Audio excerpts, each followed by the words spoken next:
Hello, everyone. Welcome to the first episode of the Practical Extremist Podcast. I have an amazing guest today. We have Dr. Dalitso Ruwe, who got his PhD from Texas A&M, and his dissertation was titled Black Narrative and Ontological Sovereignty, the Mischaracterization of American Slavery in Philosophy. He's a philosopher, critical race theorist, and one of my favorite professors that I've ever had personally. Dr. Ruwe, how are you? I'm great. Thank you for such an illustrious introduction, Ethan. I appreciate it. I did my homework. I see. All right. Well, I want to just get right into it. So obviously on June 12th, Rayshard Brooks was murdered by police in Atlanta, and the Fulton County Medical Examiner's Office ruled that it was a homicide caused by 2 gunshot wounds. Can I just get your take on that, immediate thoughts after the fact? Yeah. So there's an interesting sort of conversation that's been happening in the academy about how to study what we're seeing in this contemporary moment that we're in. So there's an emerging field of Black male studies.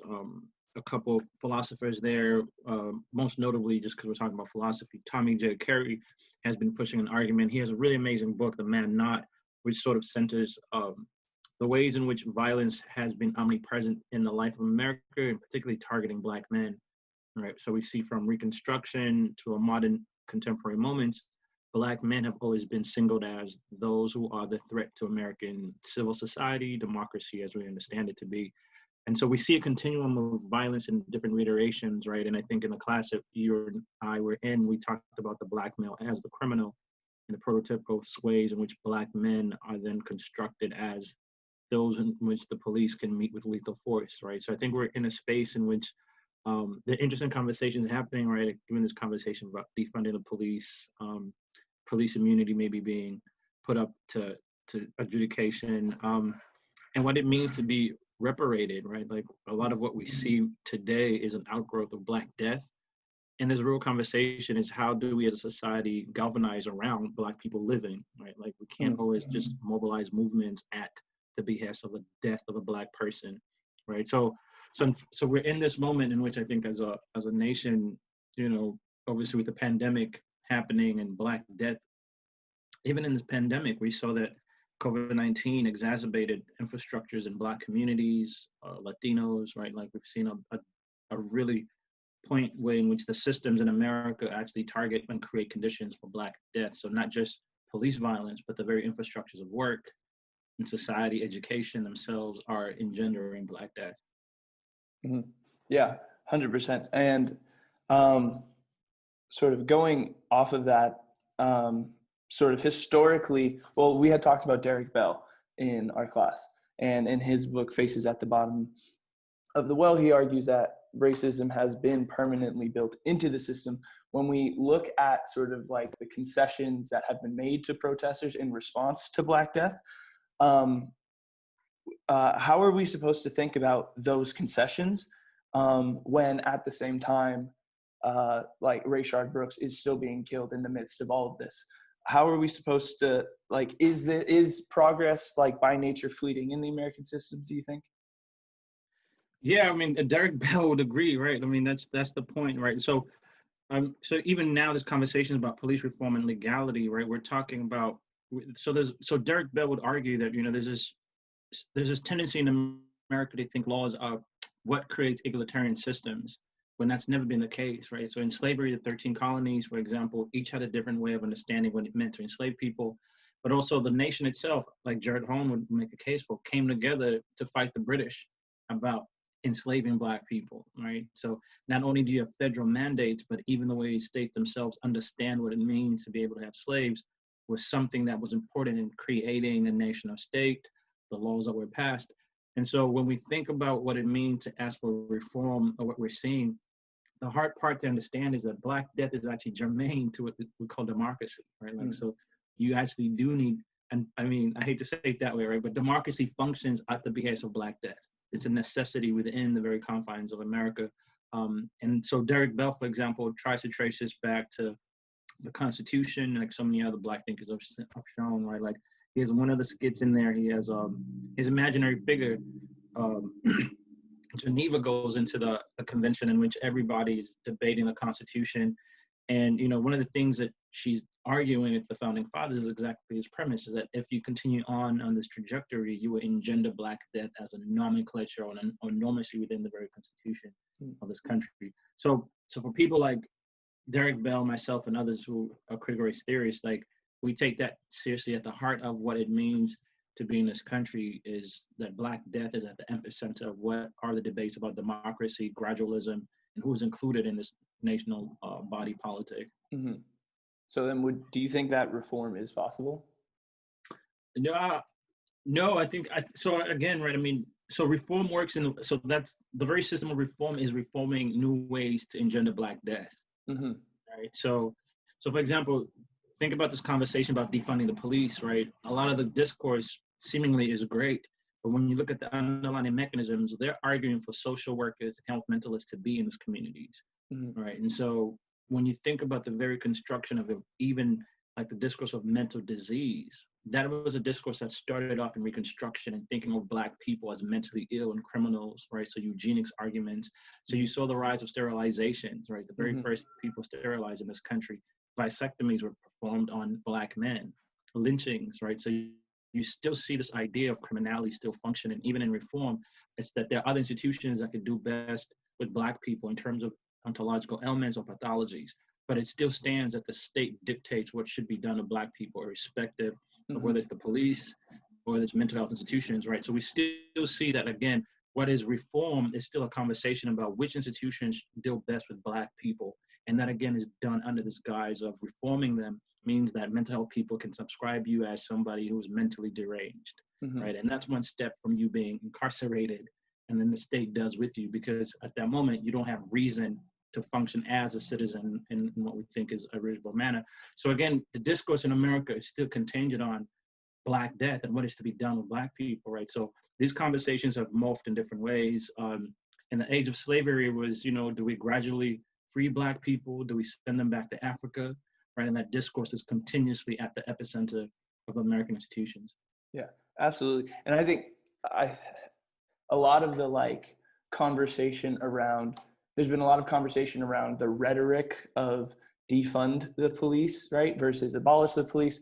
What does it mean? And a lot of the mainstream media are sort of they've been talking about it as if this is now a Democratic Party talking point. Whereas you look at what happened, I think, with the mayor from Minneapolis, who went and said he didn't want to abolish the police, and the Black Lives Matter activists told him literally, get the fuck out of here then. Right. I think that, I mean, what you're saying is exactly true. There seems to be a push to co-opt that rhetoric, right? Right. And they're talking about Black Lives Matter protesters as if they're Democratic Party members even, which is not necessarily the case. And then I also wanted to this is an anarchist podcast, so gotta get there, right? We had talked about in an article by Richard Delgado. Yeah, and he quotes Derrida, who says that law enforcement necessarily entails enforceability, and enforceability by nature is violence. Right. Is there, I mean, if not reform, is abolition the only answer to the question of Black lives in America in regards to police? Sure. I mean, I think it's one, right? And I think there are ways in which, so Angela Davis piggybacks a lot from what happens in Black Reconstruction with Du Bois, when Du Bois is studying the demise of slavery and the Civil War and what happens, right? And so Du Bois centers Black people as sort of the progenitors of what becomes freedom in America, because in the Civil War, here were people who were seemingly enslaved, and then now they're armed, but they're also doing things like creating schools, right? They're creating institutions that work. So I say that to say, when we talk about abolishment, it has to be a systematic thing, right? It's just not the police, because again, like Angela Davis, people like George Jackson would make a case for, right? When we talk about crime, this is a conversation about class and even abolishing the police. It's a system about protecting class interest and property, right? Who has the ability to be protected under these ideas in which we assume having property makes you a citizen, social mobility, right? So the police function very much in that class ideology, right? The ideas of protecting a community is always under the idea of property. And then you've seen this kind of conversation go in where people have been saying, you can replace property, but not human life, right? Like, and that's part of this discourse that happens here. That again, when we talk about abolishing prisons or police officers, it's also this conversation around property that has to be had, right? The ways in which property subscribes you to have particular interest in the class system in America. 100%. I think that nicely sort of brings us to your work in particular, which I wanted to ask about. You had given a presentation at Wittenberg University where you identified scientific explanations in mainstream Western physiology of Black inferiority. So, like, yeah, can you talk about the influence of pseudoscience on philosophy and how that manifests today? I think some of the names that you had brought up were physiologists like Petrus Camper, or physicians like Petrus Camper, Charles White, Johann Friedrich Blumenbach. Like, what were those idiots talking about when they were writing their treatises? Yeah, so the normal tendency in philosophy is to see itself as a discipline that's siloed, and we do things like we reason, right? In the 16th through the 19th century, that was contested because of the Enlightenment and what science meant, right? So science, philosophy were all an amalgamated thing. It was not this disciplinary understanding we have where the people in biology just do biology, right? And people in philosophy just do philosophy. These things were always in a symbiotic conversation and relationship. So science was a broader term than just what we think today in terms of somebody being in the lab and carrying out experiments, right? This was a conversation about human reason and the ability to test out theorems and make a case about certain things, right? So at the behest of colonialism, when people started to travel, particularly Europeans started to travel across the globe, they're encountering difference. And so you start to see this ideas of what it means to find other people, right? And so we also have to remember, like, the Bible at some point in this world was the only natural history of the world, right? So before secular history became a thing, the Bible is how people understood the origins of the world, how we all came to be what we were. And so the Enlightenment age was trying to challenge these ideas and saying, we just know these things to be myths. We can't actually ascertain if this is the case, right? So part of that was also this conversation about slavery, the ways in which Black people were cursed people, right? The ways in which Africa was this dark continent. So you start to see Enlightenment theories trying to test out these ideas about where does Blackness come from, right? So you start to see the ways in which Black bodies become cadavers for medical experiences, right? So a lot of that experiments within the Enlightenment age were predicated on the body. So in philosophy, we always like to talk about the mind-body split as though there's this amorphous thing, right? But there were actually Black bodies being dissected to actually carry out this idea of the mind-body split. So you see, again, like we just started off, if the very construction of it, even something like a discipline of philosophy is talking about moral differences with people, you start off with Black bodies being in academic spaces in which people are actually debating the merits of who has the actual best theory about the source of Blackness, right? So people would cut up a body and say it's the liver. Some people would look at the brain. Some people would look at, different parts of the anatomy. And so you see again that the very construction of how we think in philosophy itself is predicated on what is the Black body good for us for, right? What can we tell the world about who we are in difference to the Black body? So a lot of what I've been trying to trace in my work is exactly this, right? Like at the very roots of what philosophy is this very decadent idea of what Blackness stands to be for, right? Like the ways in which Black bodies, whether they're living or in death, can be consumed in philosophy for reasons in which we think that's enlightenment, when it's really like we're talking about Black people being killed as the base of what philosophy then is justifying. Yeah. And yeah, one of the really interesting things that I remember that you had talked about in the presentation was that it, like, the bigotry that can be identified in like a work like the work of Immanuel Kant or even Hegel was not just bigotry. It was like rooted in what was considered science, right? And then like you got to Jefferson and his notes on the state of Virginia. What's like his sort of central claim in that work in regards to Black bodies? I know he covers a lot of different.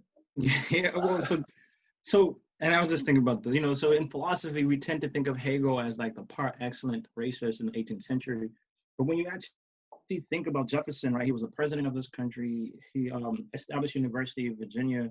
He actually owned slaves from his father-in-law who was going bankrupt. And so he took them. So Jefferson is actually one of the most pernicious thinkers in the Western world when you think about just that, the power and the ability to own people, to create institutions. And then we can't forget he undermines what happens in Haiti as a Haitian revolution, and they're trying to stabilize what's going on, right? The fight that him and Napoleon have about Louisiana, and if Napoleon can go back and take Haiti away, right? So there are ways in which Jefferson then becomes really if we talk about Hegel, right, he is the American Hegel, right? The ability to say things like Black people are close to apes more than actual human beings, right? And again, this had conversations around zoology in the 16th century was the science and study of how human beings, crops grow together. And so part of the discourse that happened in the age of discovery was if America was germane to be able to be a space in which white people can live, right? So in the 16th and 17th century, race was really constructed around climatology, right? So you get the idea that Black people are Black because the climate in Africa is hot, so perforation and all these things, diseases. And so there was a conversation about in the American North, is American North because of the weather conducive for white life, and is the South more conducive because of the heat, right? So you start to see this idea that the political governance was around these very structures, right? What is the most germane structure? So for Jefferson, the claim he wants to make is that Black people are more akin to animals, right? So slavery is actually one way to humanize them, right? So the system of slavery for Jefferson was a civilization discourse, right? So that was the conversation, say, before colonialism, where people, let's go to Africa and civilize them. In the 17th and 19th centuries, that was slavery, right? The construction of slavery was seen as this mechanism to humanize Black people in terms of because they were thought of animals, slavery was supposed to give them some notion of humanity.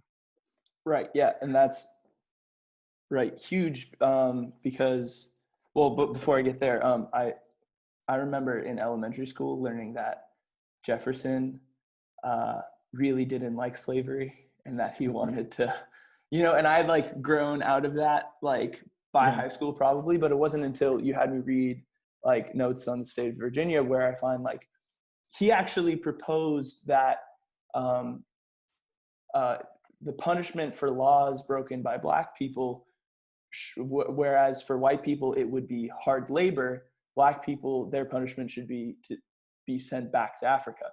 He was like in favor of like mass deportation, basically. He also makes the argument in his notes on Virginia that slavery in America was benevolent in a sense in comparison to slavery in history.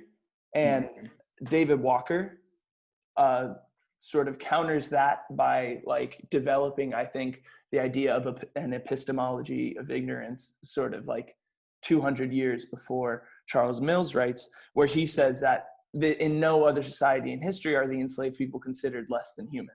And that's specific to Black people. And then like you were saying, during slavery, there was the civilizing narrative. But we had talked about in class about how after emancipation, that narrative switched to like criminality and like narratives of sexual violence. Can you talk about that switch and like the legacy of that new epistemology?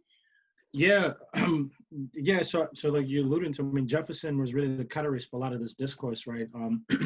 And two, his feel of the Haitian Revolution was omnipresent on him, and so like we're talking about, right? Like we started earlier when you were saying, one of the things that American democracy and Western nations have always contended with is what is to be done with these people who've been enslaved, right? And so that is the debate in America and even Western democracies about exactly that.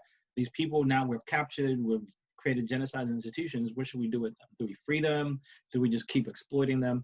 And so you start to see like even moral philosophy is complicit in this, right? This is what we mean when we talk about the decadence of Western philosophy, because it is okay to exploit people if you keep them as slaves, but you know what, we'll feed them or maybe starve them, right? So you start to see that what happens in the age of discovery was this idea that if America is going to develop as a country, you're going to need Black people, right? So the civilizing discourse is about the ontological existence of these people actually born slaves, right? Like, so everything we're going to have to do here is to create a structure in which we constantly conceive of them as slaves. So you start to see the argument that in Virginia, particularly again, right, creates the conditions in which if a child is born under a Black woman who is enslaved, the child follows the condition of the mother. Right? So you see that conversation. In the age of emancipation, that discourse becomes, if a child is born from, say, a Black man, right? Black men were deemed as those who were more prone to be criminals. So what has to happen is to say ontologically, Black men have the propensity to produce criminals, right? So from the discourse in which in slavery, it was that Black women who are enslaved ontologically then create enslaved people. In the age of emancipation, it becomes Black men are criminals who then have the ability to reproduce criminals. So what we start to see at the aegis of eugenics is this conversation about if society is going to be better, we need to cartel people who have this ability to do things like criminality, right? So you start to see lynchings happening. Medical doctors are arguing about, is it sterilization? Is it vasectomies that we need to perform? And these things have global consequences. In Africa, it's the same discourse. In Germany, it's the same discourse.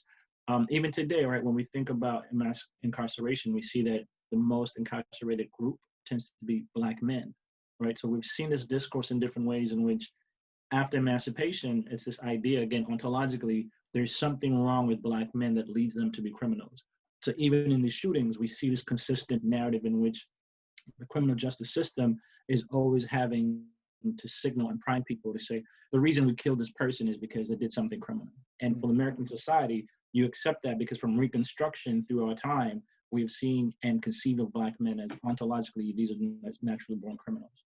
Right. Yeah. I was looking through my notes from class prior to this, and like I had written down segregation, incarceration, sterilization are like what you had identified as the product of like the myth of criminality. We had read a essay by Anthony Alfieri defending racial violence, where he talks about the difference between deviance and defiance. So while, and I think that, right, sort of the deviance is like born out of that narrative of Black criminality, which comes out of Reconstruction, right? From as far as you can tell from like, how is that like dichotomy asserting itself in the coverage of these protests and the coverage of the killing of unarmed Black citizens in like recently? Yeah, no, I mean, it's great. I mean, you know, so, and I think what we're reading in the class is exactly this, right? I mean, so so you go back to the 1940s when this discourse was important in terms of young Black youth were deemed as deviant, right? So the Deviant Narrative was exactly this. And so this discourse of riots starts in the 1940s in which young Black youth are, you know, saying that the conditions we're under do not create germane conditions for Black liberty. And so you see that from the 1940s, the government system, right? So the FBI, for example, would surveil Black communities under the aegis of saying we need to stop young Black people from rioting. Right, so that the construction, so again, right, like in slavery it was mutiny, right, like the idea of Black people congregating together, mutiny. In the age of Reconstruction through the 1940s and 60s, it was this discourse of revolt and riots.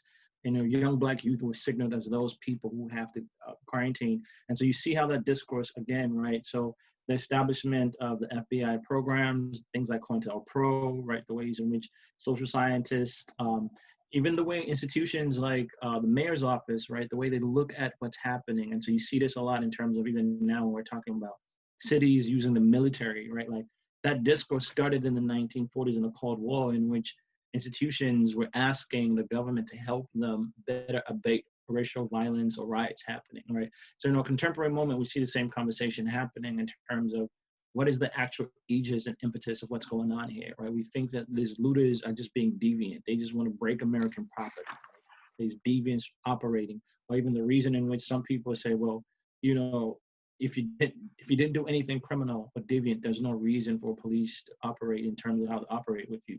So again, underlining the very ways we think about Black people has always been this notion of criminality, and that notion can allow for different explanations in which we can justify the death of Black people and say, yeah, they're deviant, they're criminals, right?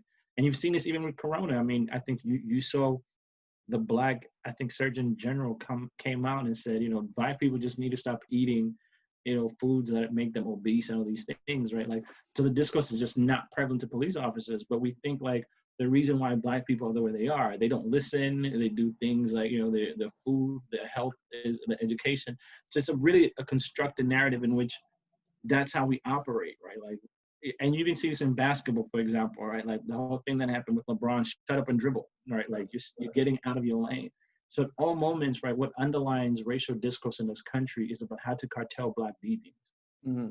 Yeah, and one of the things we had talked about, which is also something Noam Chomsky talks a lot about, is like how objectivity, like the way, like, is not objective by like any sense of the word. Objectivity is just like parroting the dominant narrative.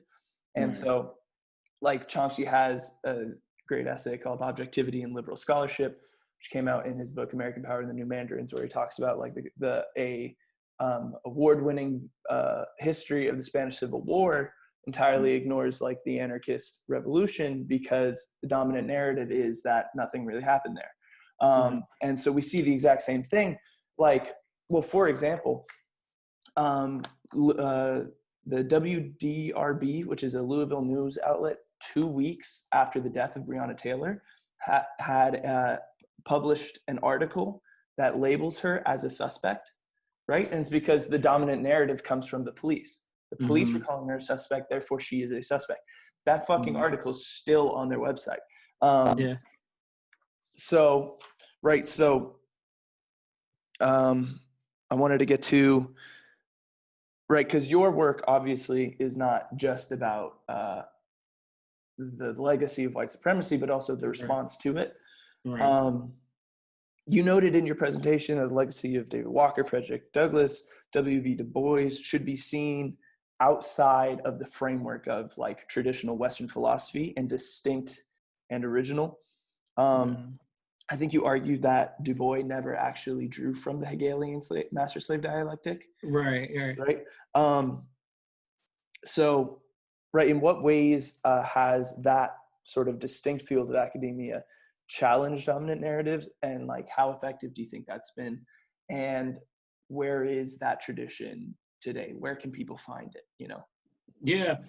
So one of the unfortunate, depending on how you think about this, so it's not until the 1970s and the 80s in which you start to see Black students, Latinos, Chicanos, and Asians, and even white students protesting about their education, in which the American university starts to concede it seemingly in ways in which they can bring in Black intellectual influences into the academy, right? But we also know that's done under the aegis of like the CIA, right? Like Harvard under the CIA is operating as the first place in which they're creating a Black space in terms of Black academics being brought into the conversation. And so what that does happen is a tradition in which Black radicalism is siloed out the academy, right? Because again, if you've killed all the Black radical thinkers, you're not going to allow their students to come in and study those thinkers, right? Like part of the integration mythos is exactly this, like, you know, Black nationalism and radicalism is just as bad as what the Nazis were doing. But if you want to be part of the American democracy, come in here and we'll work through multiculturalism.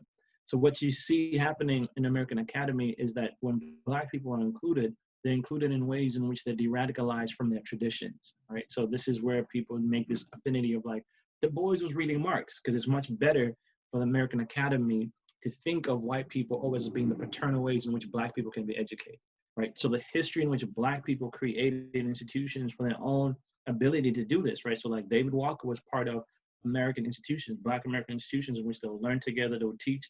So like, you know, if you remember reading his last appeal, he makes a case for Black education as the epicenter of freedom, right? The Haitian Revolution, part of what was happening was that they created schools in which they were studying the conditions in which the Haitian Revolution was actually possible.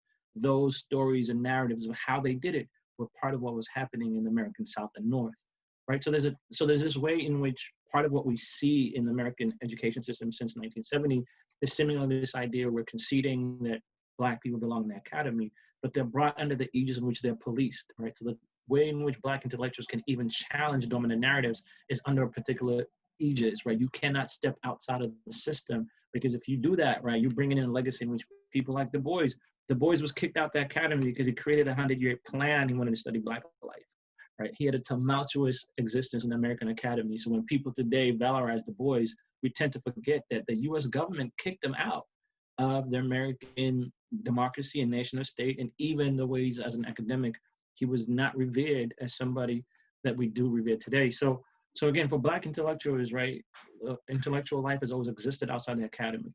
The challenge for people like us who are in the academy, it's how do you honor those spaces and stay true to that tradition, knowing that that tradition has been hostile, right? So again, not until the 1970s, right? So think about that, like not until 1970 does the American education system start to say like, oh, okay, maybe Black people need their own departments. But even when that's given to them, right, you have government agencies, you have philanthropies monitoring what exactly is the scholarship that's being produced. And so even today, how we are awarded scholarships and even merit is predicated on how much you can capitulate to the system. So where would so libraries, I always say library, you know, like I always tell you guys, like sometimes it behooves me, the students are in class, I'm like, yo, the library has all the information you need, right? Like, you know, as a professor, you're trying to galvanize different things. But I mean, libraries are important sources, and I think we're also in an age in which technology allows you to be able to search for things, right? And you know, and part of the larger issue is how do people develop critical thinking skills for themselves, right? Like, we're in a space in which it requires you to really think critically about your existence, what it means to live in this country, and that politics is always at the epicenter of what it means to be human, right? Like, we can't divorce ourselves from that politics. But so part of the reason I answer that way is to say, this notion that the American Academy will somehow give you what you need to function to understand these radical traditions is a lie and a mythos, right? It will not do that to you. Because again, for so long, Black people have been deemed intellectually inferior. So there's no reason why, right? Like we're talking about Jefferson, when he constructed the University of Virginia, had Black people as slaves on the quarters, and there were cadavers in the medical school, all right?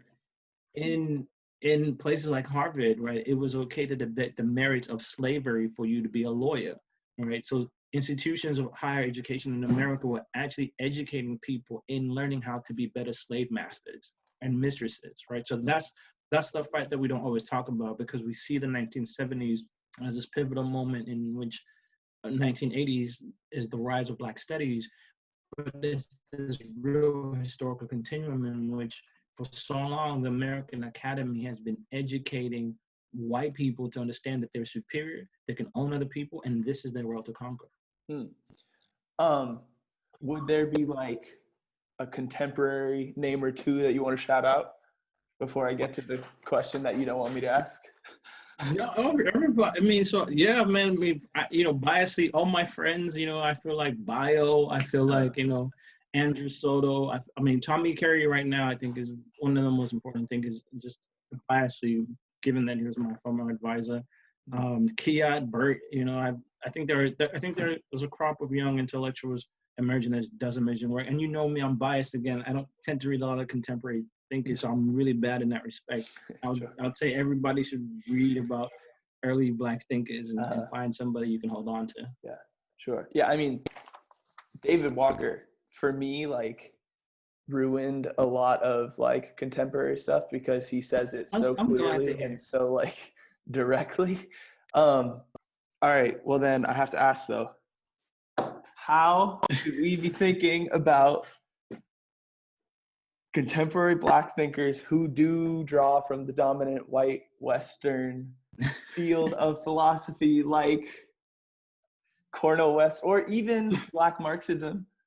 like someone like Angela Davis, I mean, she goes into her Oxford Union debate on, I believe it was the birthday of Malcolm X, and her first quote is Karl Marx, right? So like, how should we be thinking about like these? Is it? Go ahead.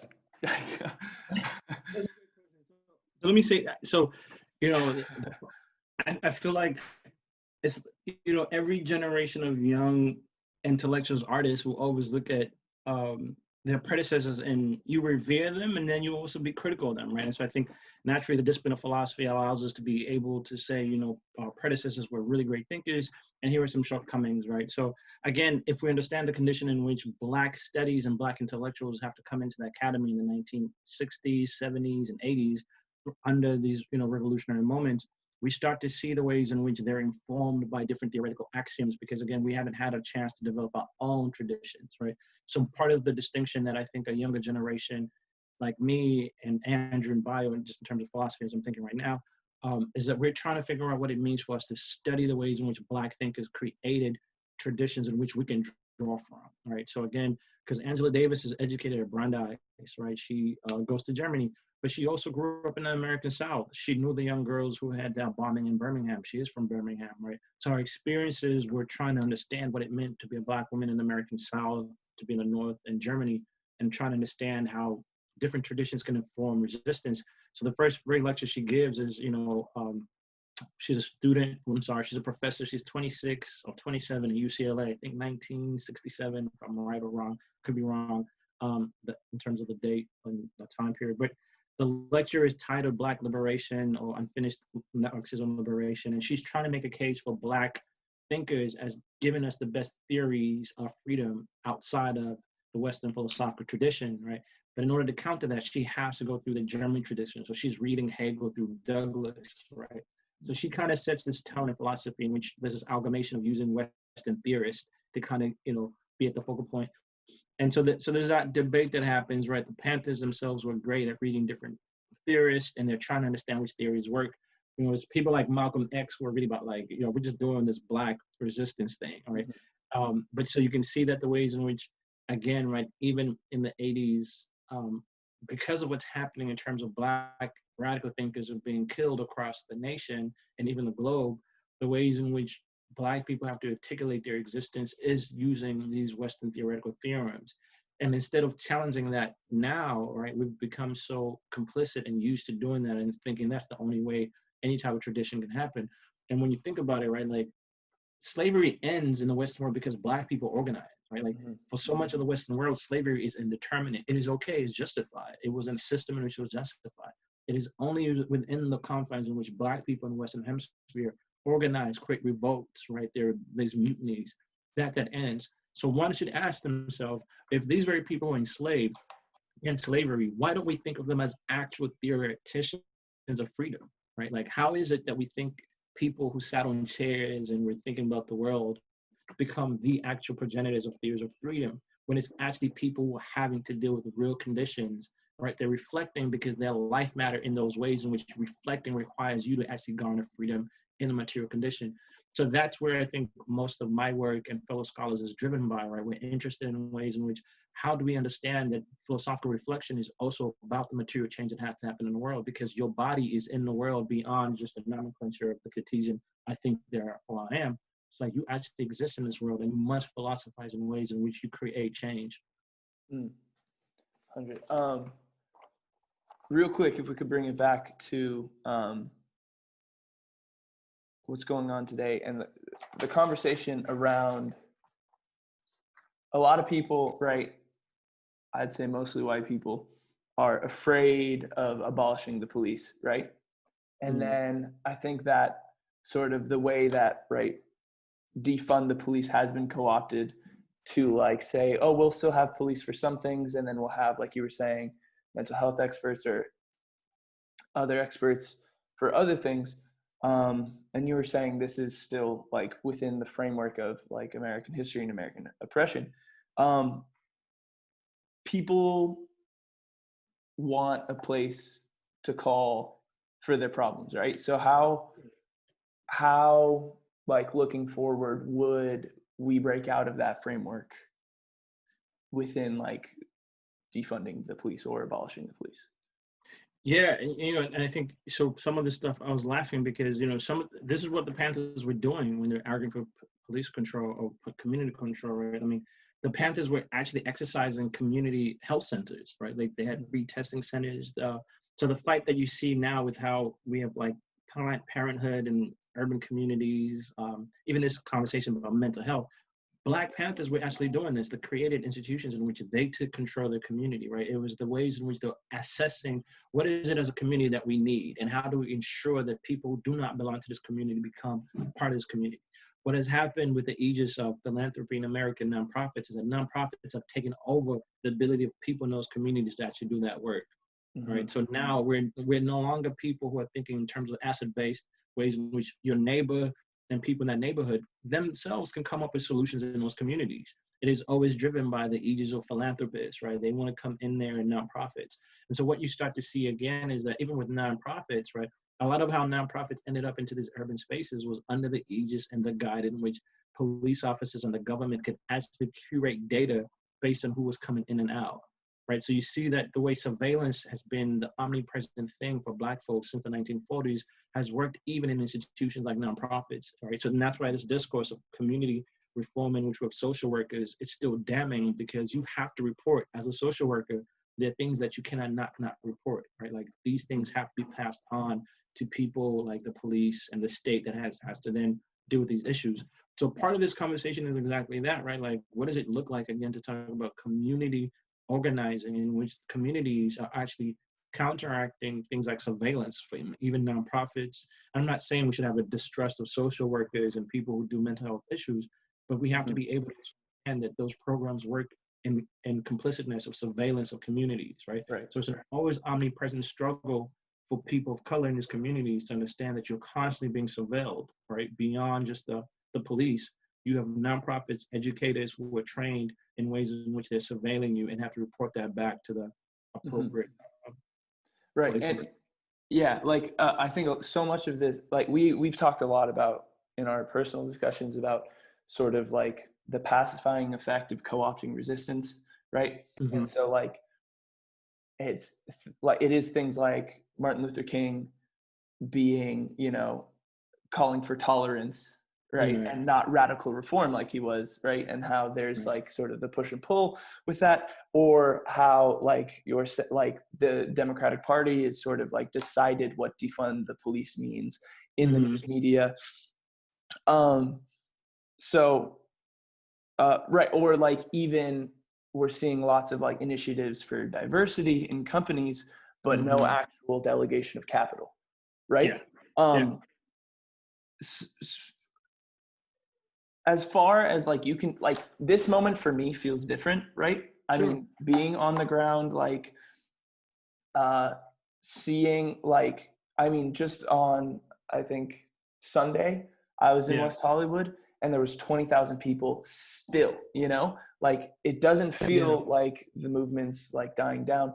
Do you feel like that sort of like battle against the like pacifying effect of co-opting resistance is being won? Or do you feel like, I mean, obviously like critical race theory and just critical theory in general, a lot of like the critical theorists talk about that sort of like infusion of like cultural hegemony, right? So like, is that battle being won, do you think? I mean, it's like, so like any battle is protracted, right? So I think we have to see as we keep moving in time and space continuum. So I mean, one way to think about it, right? Like think about the NFL coming back right now to say, sorry, Colin, for what we did, right? And so it's like, wait, what? How do we understand that? So now do people support the NFL or like what's happening? And you see this debate happening in NBA right now, right? A lot of NBA players are debating like, what are we doing here? Do we take a stand against the NBA or do we actually play? Because some people are saying if we play, we're distracting from the movement as it should be happening because people be indoors and supporting us as opposed to us being in the community and galvanizing change, right? So I think, again, the ideological spectrum is that it's a long fight, right? Like in ways in which we have to think about what are the ways in which we can garner victories, whether they're small or not. And part of that is like nobody knows what change will look like, but we have to act, right? So even for the critical race theorists, as much as you're pessimistic, it's not that you stop agitating, right? Like, the changes that may come about may happen past your lifetime. People who were enslaved, slavery was a 400-year system, but each of those battles waged against the system inevitably brought it down, right? So there are ways in which I think for us, we're in a space in which we have to understand what does it mean for corporations to make these philanthropic or moral appeals, right? Like, so now we're moving from social philanthropy to now like racial diversity by throwing money at people of color, right? We want you to work for us. And again, part of the insidious logic there again is really this idea that the reason why Black communities are where they are is because crime and poverty is the issue, right? So if we just divert funds to help anti-poverty, more Black youth will be less incriminated, right? So again, you see that the logic underlining how we even think about diversity is this idea of like life opportunity to salvage Black people from poverty and criminality. So at the basis of all this is a one fight we have to wage against the ways in which the government, philanthropic organizations are arguing about anti-poverty and criminality and its association with Blackness. At the same time, seemingly, we have to think about what does it mean for us to either support these organizations or not, because the ways in which they're thinking about diversity itself is complicit, right? So really quickly, you can even think, most organizations don't even know, like HR people don't even know how to deal with racial harassment, right? So even institutions like, universities are actually poor places to actually deal with racial harassment. Universities have their own understanding of what meets the criteria of racial harassment, which usually is a Black student, for in this example, a Black student has to justify why a racial incident qualifies as psychological trauma, right? So just think about that. Like, I was a Black student on campus. If a racial incident happens to you, you have to give psychological reasons why that actually impacted you. So if I'm in a classroom, I'm telling you racism is bad, and a racial incident happens to you on campus, there is no way for us to be able to say, what is the fact that we have to have a criteria in which, unless that incident qualifies as psychological trauma, then it's not a racial harassment, right? So we live in a system in which racial trauma and debates around what is the appropriate thing is always about this criterion. So this is where the critical race theorist is always challenging how we think about the law, because the people who make the laws have their own understanding what the criteria has to match, right? So even a hate crime has to have a particular criteria. If it does not match that criteria, then, it's unfortunate, right? Man, yeah. And then I think just the last question that I have, you were very vocal in class about your opposition to restorative justice.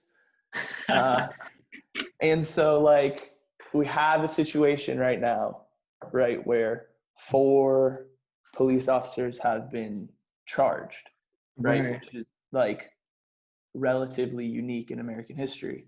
Like the guy who killed Mike Brown wasn't even charged. As prison and prison abolitionists, how should we think about because I know in my gut I don't want to see those 4 guys get off, right? I mean, they murdered that man. But how do we think about that in the context of abolishing prisons? Is it like ends justify the means kind of thing, or? Yeah, but this is where we get into utilitarian logic, right? Like, and what is the best for all the people.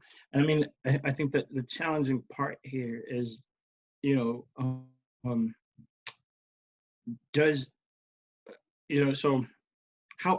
what is and I think we talked about this in one of the classes, right? What is owed?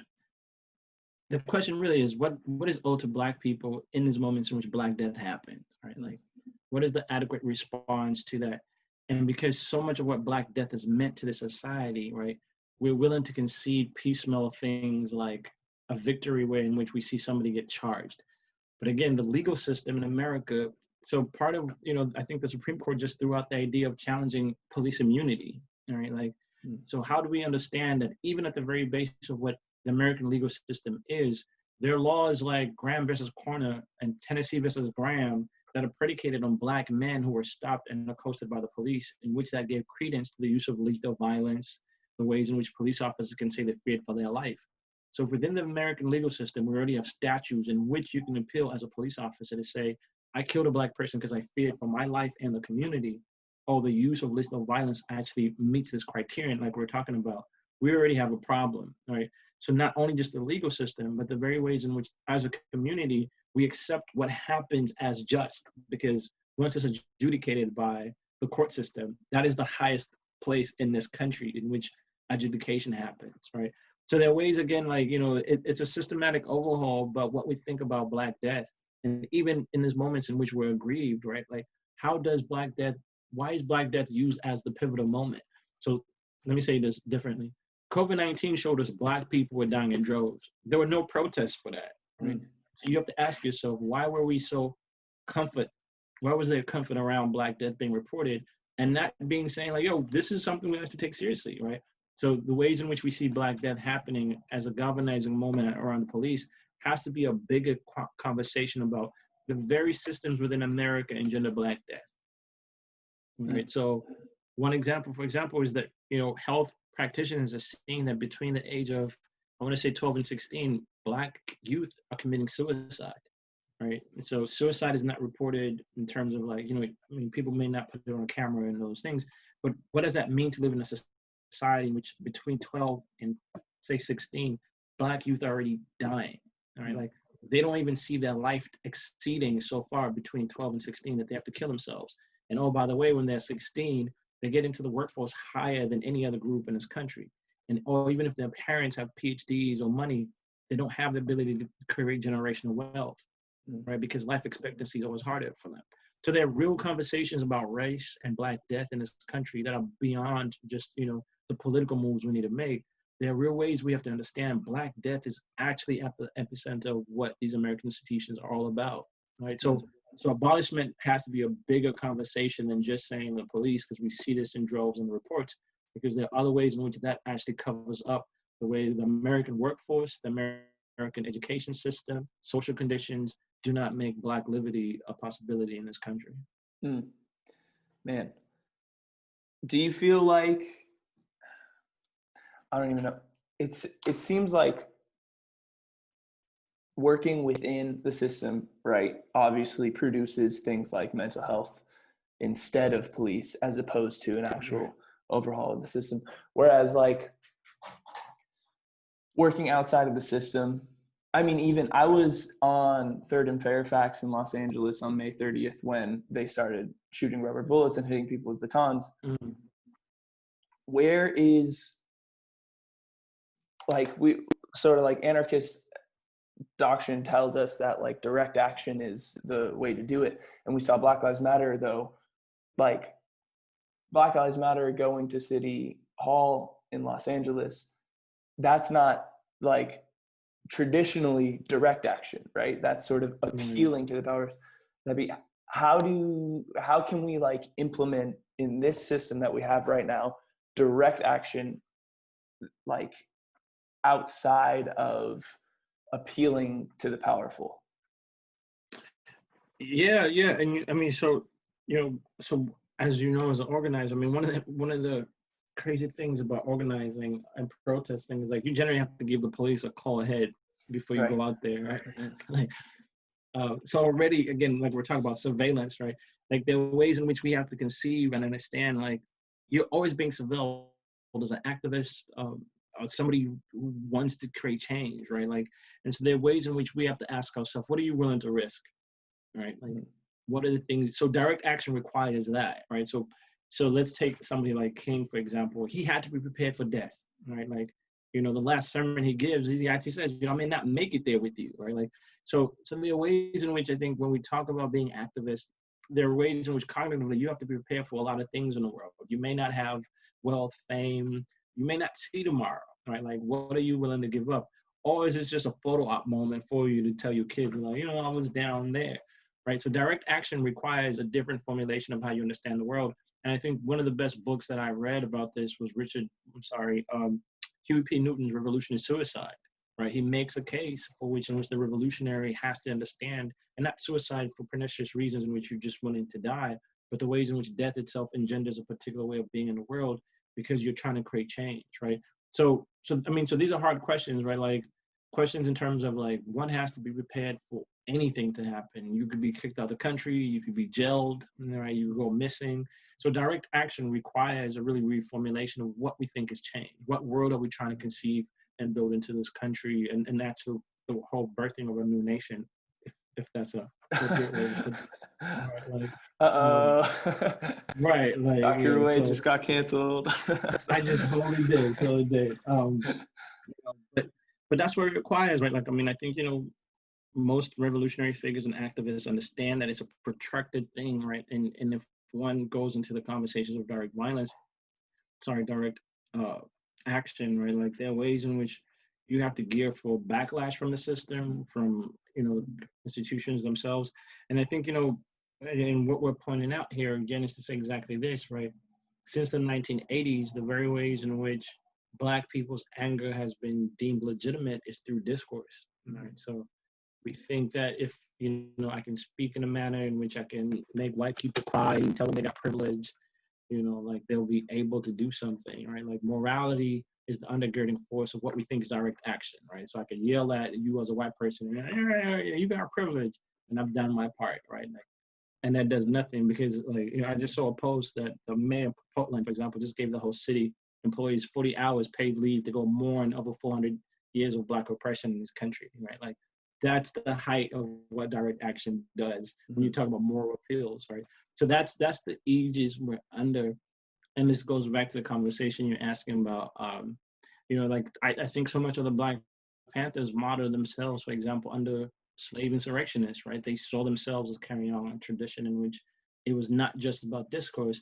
It was the fact that, like, we have to think about the future of Black people and what it means for us to either stop these systems or do things that will enable us to say we tried our best and able to ensure that Black people survive. I think under a multiracial democracy, we're bought into this idea that if we all just come to the table and iron out our grievances, that is a much more better place to be able to do this. And that's not the case, right? Because we know that when class interests come together, people go to war. You go to Iraq, right? You go bomb and drop drones around people.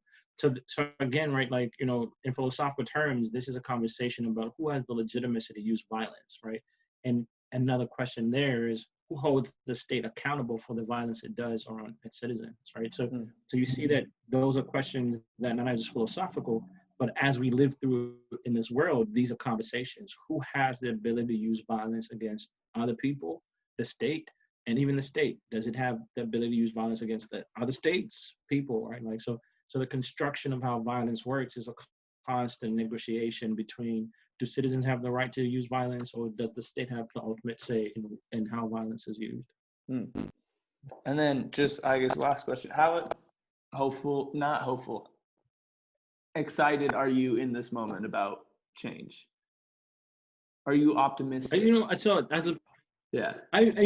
So for me, I think it's a great moment in ways we have to reconceive everything, right?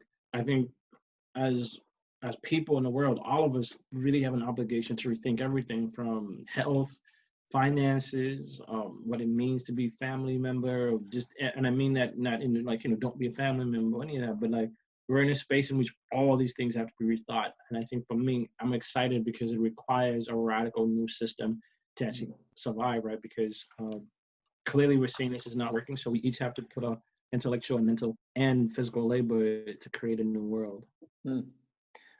Dr. Ruwe, thank you so much for joining on the first Practical Extremist Podcast. So that's one. I feel honored to be your first guest. It means the world to me. I'll remember this moment. I'll put it in my diary somewhere. Okay, good. Thank you so much. Yeah. And thank you so much for the work that you're doing. Do you want to plug anything before we go? Is there? Man, no, just, thank you. No, first of all, thank you for being committed to the struggle. I mean, you're not just an intellectual, but you're actually out there. So I've always told you, when you become a revered intellectual, just make sure I have a footnote, in the history of everything. So that's all I ask for. All right, will do, Professor. Thank you. All right.